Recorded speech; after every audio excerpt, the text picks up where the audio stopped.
We expect more details today from the investigation into yesterday's deadly shooting and fire at a Mormon church in Michigan. Authorities have identified the suspect as Thomas Jacob Sanford. They say he intentionally rammed his truck into the building, got out and shot worshipers inside with an assault rifle, and then set the church on fire. He was killed on the scene in a shootout with police just 8 minutes into the attack. According to military records, he was 40 years old, a U.S. Marine from 2004 to 2008, and a veteran of the war in Iraq. The FBI has said yesterday's shooting was, quote, an act of targeted violence. So yes, the FBI is leading things. Michael Yoshida is reporting on the story for CNN, and we have him live for us as well this morning near the scene in Grand Blanc, Michigan.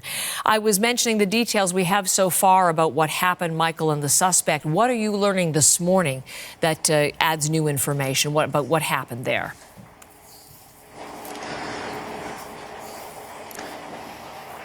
Hey, good morning. Heather, you mentioned it, this shooting happening less than 24 hours ago here in Grand Blanc, Michigan, at this church just down the road. You can see behind us still a heavy law enforcement presence as the road remains blocked. Investigators are here on the scene continuing to search for answers, but also continuing to search for more potential victims. There was the shooting, then the church was set on fire by the gunman.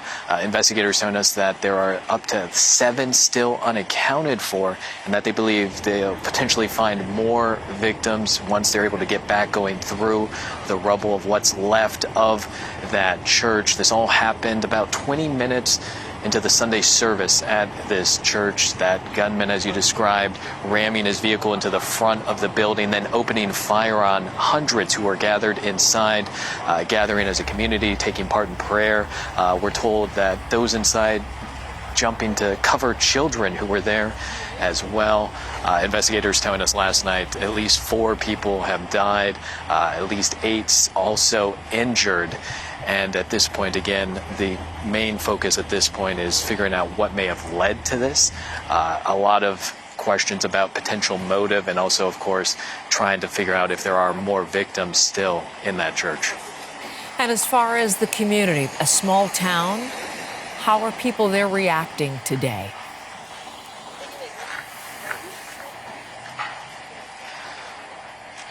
Yeah, a very small community. We're about an hour northwest of Detroit, Michigan, who, for those who are familiar with this part of the United States, one of my colleagues having a chance to speak with someone who lives on this street, describing yesterday's events as disturbing. Again, this was a Sunday morning. People gathered here to take part in their normal routine, their normal Sunday service.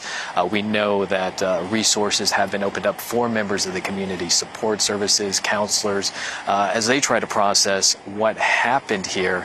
Again, we know 4 people killed, 8 at least injured, and again, a search ongoing for some who are still unaccounted for following this violence on a Sunday morning. Thank you, Michael. Michael Yoshida for CNN and live with us from Grand Blanc, Michigan.